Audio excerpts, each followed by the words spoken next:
The wagon wheels moaned like tired bones as they clawed up the frozen trail. I remember that sound more than the driver's voice, or even my own breath. Every creak was a reminder that I was being carried somewhere no one ever came back from. I sat with my hands folded in my lap, fingers locked tight, as if letting go would mean I'd vanish. My uncle's words echoed over and over in my skull. "A lame girl's no use to anyone. Best you earn your keep another way." That's what he had said before handing me off like livestock.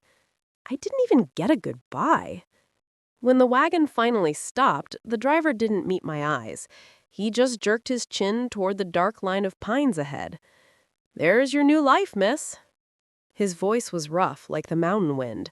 Then he was gone, taking the last familiar sound I had left. I stepped down into the snow. My bad leg trembled, stiff, untrustworthy, and pain shot through me like a reminder of everything I'd lost. The world was silent except for the faint thunk of an axe striking wood. And then I saw him. Jonas Hale. He stood by the tree line, tall, broad, with a beard that looked like it had grown wild along with him. The kind of man who belonged to the mountain more than to people. His coat was frayed, his boots worn, but his eyes were steady. Not kind, not cruel, just real. "You're the one Merritt Wren sent?" he asked, his voice calm but low enough that I felt it in my chest. "Yes, sir. Elsie Wren." "You can drop the sir," he said, resting the axe against a stump. "Ain't much use for that up here."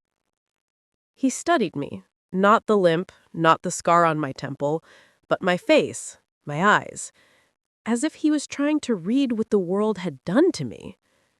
Finally, he said, "You look cold. Let's get you inside." The cabin was small, but clean. Wood smoke and cedar in the air. A single chair, a fire burning low, a quilt folded neat over the backrest. It looked more like a place built for surviving than for living. Still, after weeks of fear, the heat on my skin felt like mercy. Jonas poured coffee into a dented tin cup and set it in front of me. "You eat?" "No, sir, not since morning." "Stew will be ready soon. Till then, you rest."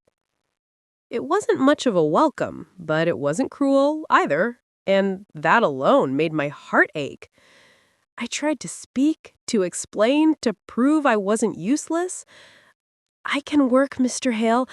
I know I'm not strong like most, but I can cook, mend, and clean. My leg slows me, but I don't stop." He looked at me, really looked at me, and something softened in his expression. "Didn't ask you to prove yourself," he said. I don't want you to think I'm useless." Jonas stared into the fire, then back at me.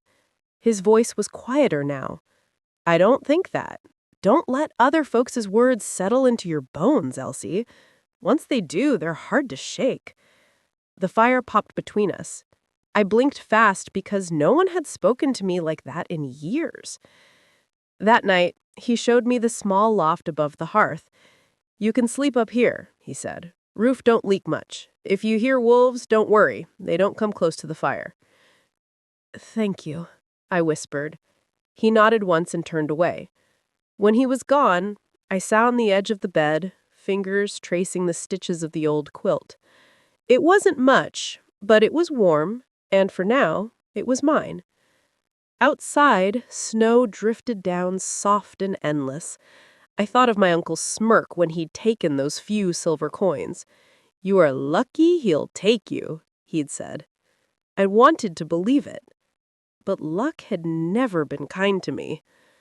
Morning came pale and cold. Jonas was already outside splitting wood when I stepped out, clutching my shawl tight.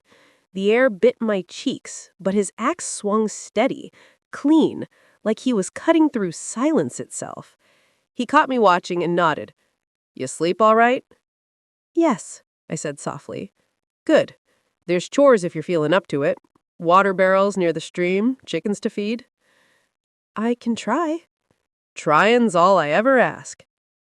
The way he said it made something tighten in my throat. The day passed slow. My leg ached. I spilled half the bucket.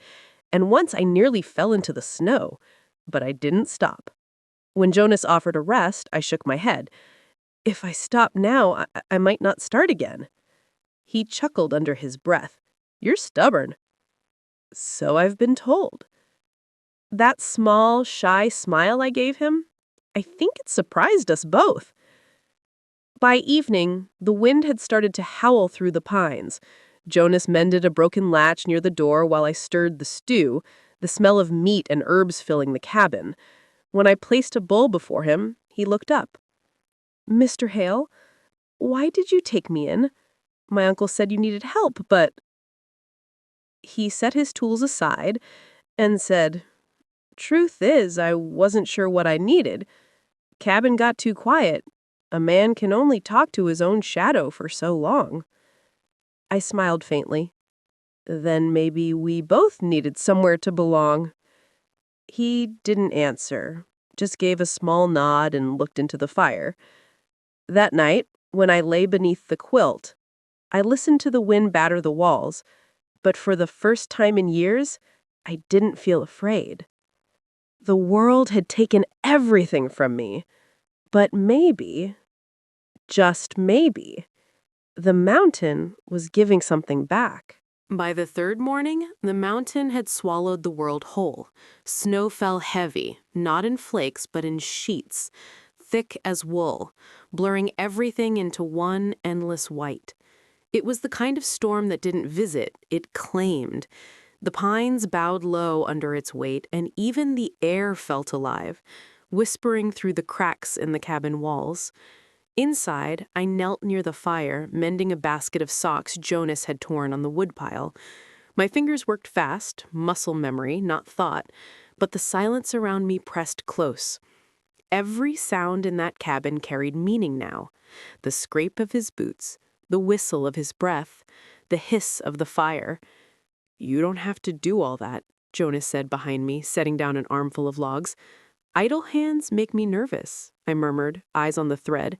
He gave a small chuckle, a sound that startled even him. I reckon I've noticed. The firelight flickered across my face, and I felt it, his gaze. Not the kind that weighs or judges, but the quiet kind that wonders. I pretended not to see, kept sewing, though my hands trembled just a little. I wasn't used to being looked at like that. By midday, the wind roared so hard it rattled the shutters. Jonas stood by the window, peering into the blur. That's the kind of storm that swallows travelers whole, he said under his breath. I set the basket aside. Has it always been this lonely up here? He didn't turn. It's not lonely if you stop expecting to hear another voice. That sounds sad, I said quietly. He hesitated, then sighed. Maybe it is. And for a moment, the silence that followed didn't feel empty, it felt honest. That night when the storm hit full force, the world outside howled like something alive. Jonas poured 2 cups of whiskey, a rare indulgence, and handed one to me. For the chill, he said. I took it carefully, like it might shatter in my hands. I've never had this before. It burns a little, he warned. I sipped and coughed so hard tears pricked my eyes. Jonas laughed, low and rough, and the sound filled the cabin like music. That's awful, I guessed, half laughing myself. It's an acquired taste, he said, grinning. Our eyes met over the fire, and for the briefest second, the storm outside didn't exist. Later, Jonas checked the seams of the cabin for drafts, lantern in hand. I watched him work, his movement sure, practiced. Do you ever go down to town? I asked. Only when I need to. Do they know you there? He paused. They know of me. That's different. He turned, caught me watching him. You ask a lot of questions. I just want to understand who I'm living with. That earned a quiet smile. Fair enough, though there ain't much to understand. I tilted my head, studying him. Maybe not, but I think there's more than you let on. His gaze met mine, steady, unreadable. The lantern light caught a faint scar along his jaw, and I realized we both carried stories written on our skin, just different kinds. By morning, the storm had moved on, leaving a world remade. Everything shimmered, the trees, the path, even the air itself, brittle with cold and silence.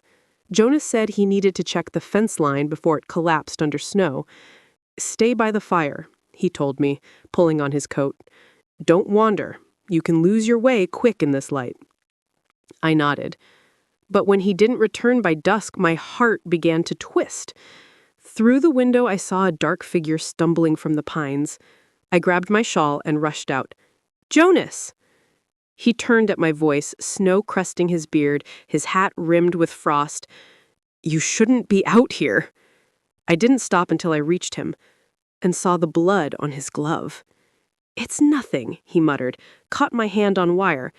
"You're bleeding," I said, breathless. "Come inside." "It's just a—" "Sit down," I snapped. My voice came out sharper than I meant, but he obeyed. Inside, I stoked the fire high, fetched clean cloth, and knelt beside him.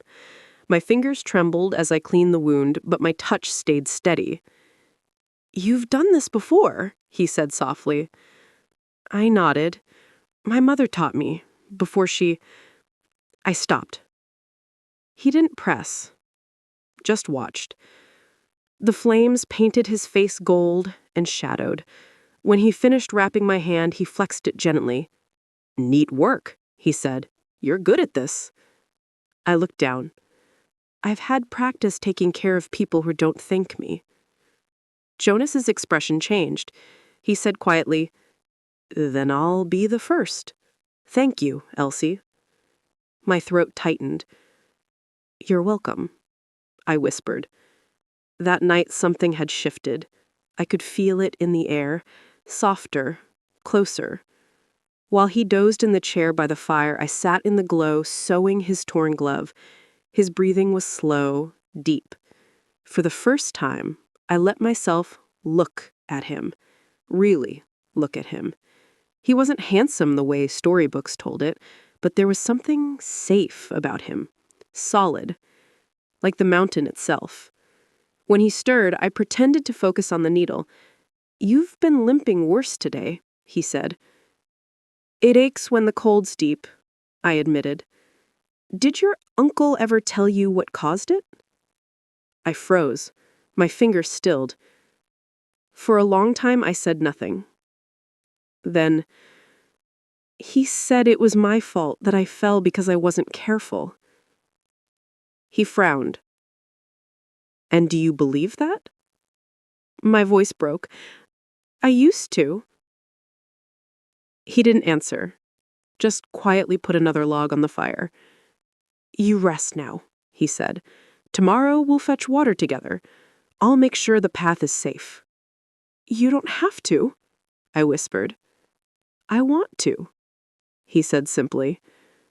And that was the moment I realized this man, this quiet, scarred man, had begun to see me more than something broken. The morning after the storm, the sky was clear and cold. That sharp kind of blue that only comes after something violent. Snow hung heavy on the branches, and the air was so still I could hear my own breath. Jonas and I walked together toward the stream, our boots crunching in rhythm. The path was uneven, and I felt my leg protest with every step. He slowed his pace but didn't say anything, just watched me from the corner of his eye. "Let me take the bucket," he said when we reached the bank. "I can manage," I answered, stubborn as ever. He smiled faintly. "I know you can. Doesn't mean you have to." When I handed it over, our fingers brushed.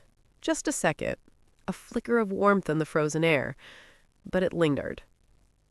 Jonas broke the ice at the water's edge with his axe handle, the sound echoing up the valley. I knelt beside him to fill the bucket, my hands trembling from cold and something else. "You hurtin'?" he asked quietly. "Only a little." He hesitated, his breath fogging in the air. Elsie, how long have you been like this? The question hung between us. I should have looked away, but instead, I stared into the dark water and said, "Since I was 12. Jonas didn't move. My uncle said I fell from the loft, said it was my fault, but that's not what happened. I swallowed hard, the words burning as they left my throat. He was drunk. He pushed me when I tried to stop him from beating our mule. I fell. The bone never healed right." The wind sighed through the trees, the only sound for a long time. Jonas's hand tightened on the axe. His voice came low, dangerous. "Does he still live in town?" I nodded, my eyes on the snow. "Please don't go near him. I just want to forget." Jonas exhaled, slow and heavy, forcing the anger down. "You're not broken, Elsie. He just made you believe you were." I looked up at him then. Really looked. And for the first time in years, I believed him. That night, I cooked soup while Jonas repaired a cracked beam near the hearth. The smell of thyme and broth filled the cabin, and the air between us felt different, closer. When I set the bowl in front of him, I asked, "You built this place yourself, didn't you?" He nodded, staring into the firelight. "Every log. After my wife died, I needed something that didn't remind me of what I lost. This land was empty, quiet. Figured maybe I could build a life that made sense again." "Did it?" I asked softly. He looked up. His eyes were tired, but kind. "Not until now." My breath caught. I wanted to look away, but couldn't. "You shouldn't say things you don't mean, Jonas." He gave a small, sad smile. "I don't waste words I don't mean." I didn't sleep much that night. Every time I closed my eyes, I heard his voice again. "You're not broken." Maybe for the first time, I believed it. The next morning came with a sound I hadn't heard before. Horses. Jonas had gone to check the traps up the ridge. When I looked out the window, I saw 2 riders winding their way through the pines. One of them I knew instantly, even from a distance.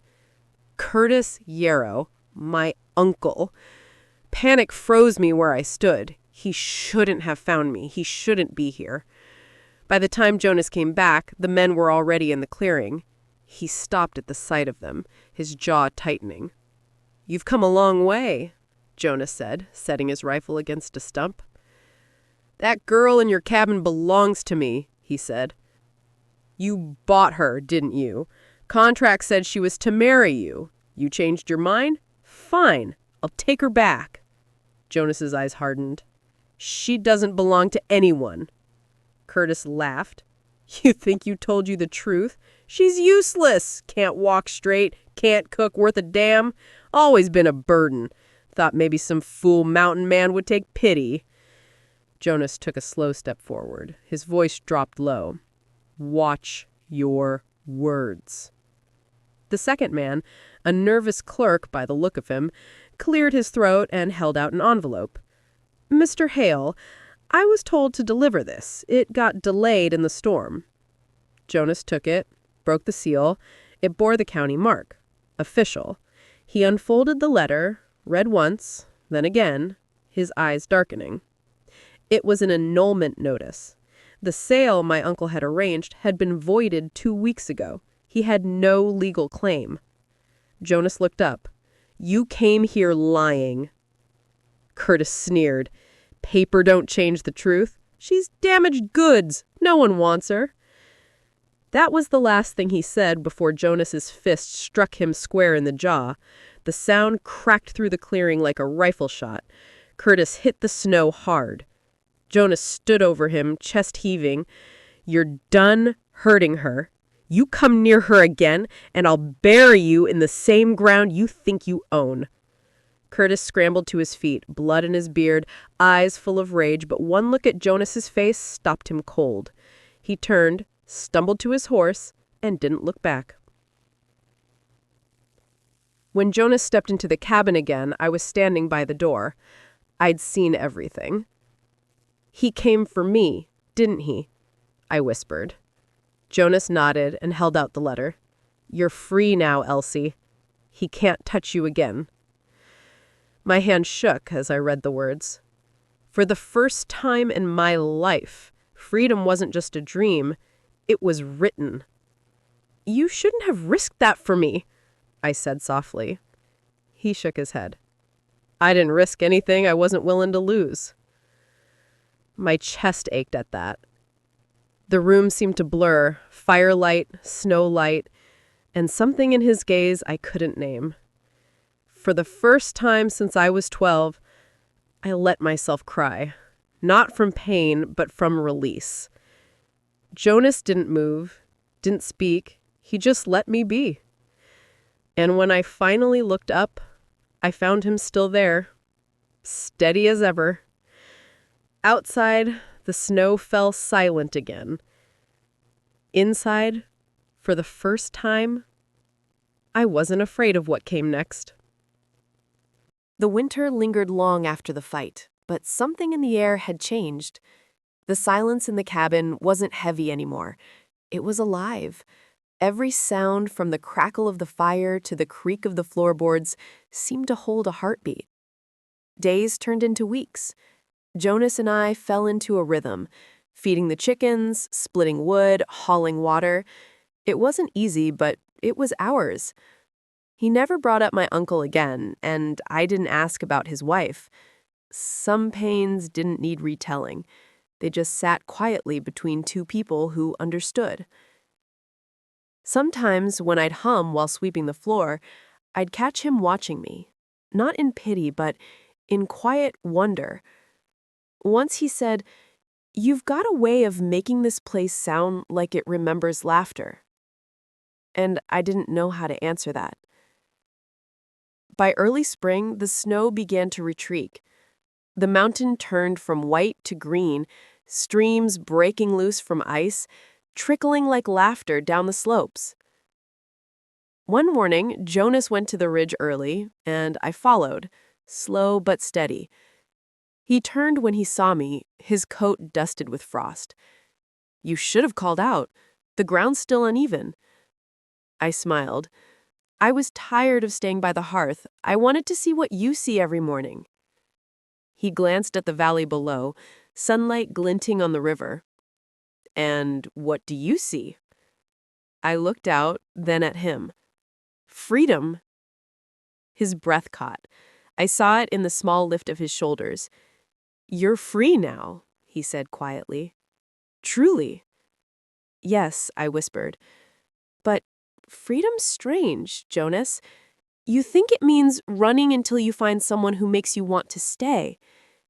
He turned toward me slowly, snow melting from his boots. "Elsie, when you came here, I thought I was helping a stranger. Truth is, you helped me. You brought life back into this place." I looked down at the frost between us, rough, calloused, real. Then he met my eyes, and in that stillness, something wordless passed between us. The thaw came fast. Streams sang again, and the cabin's garden bloomed for the first time in years. I planted beans, herbs, and wildflowers I'd found along the ridge. Jonas built a new fence, patched the roof, and pretended not to notice when I stole his hat to shade my face. Sometimes I'd catch him standing still mid-work, watching me with that same quiet awe that made my heart stumble. Once I asked him what he was thinking.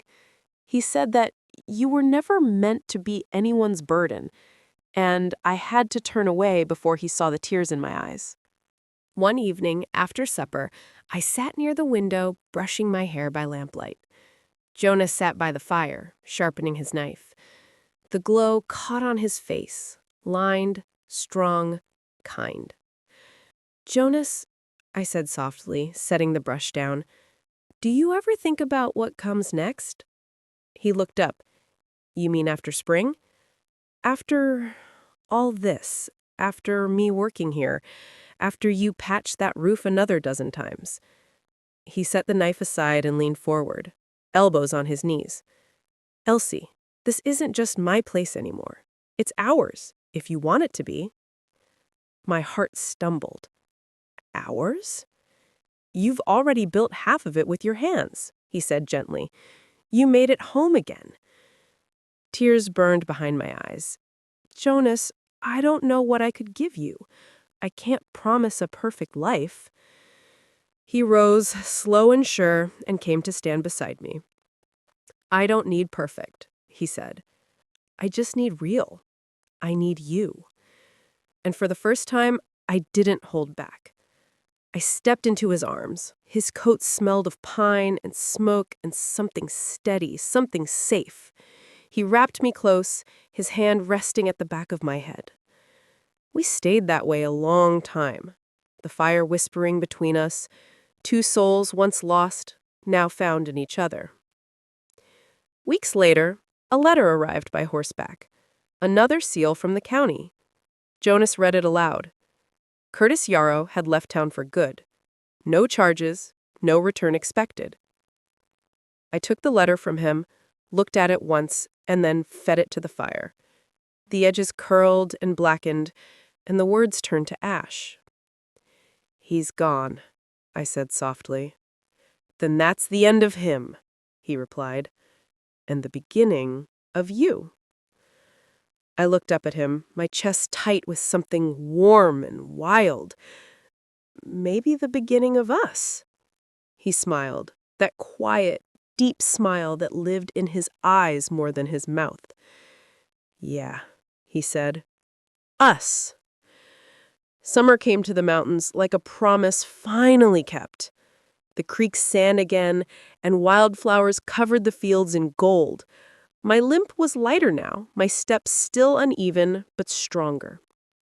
One morning, Jonas watched me walking down the hill with a basket of berries. Look at you, he called out, grinning.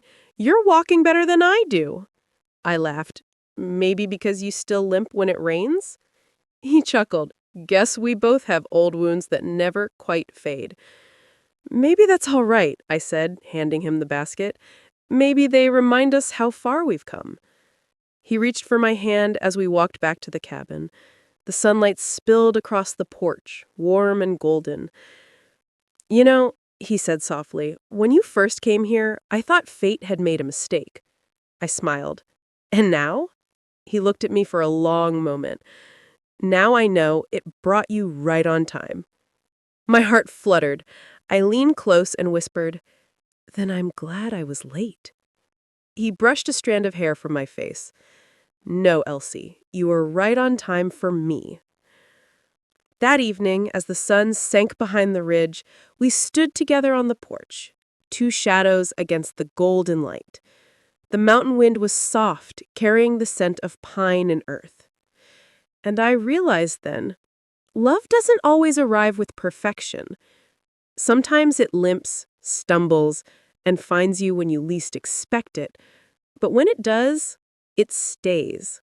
Because broken things, in the right hands, don't stay broken for long.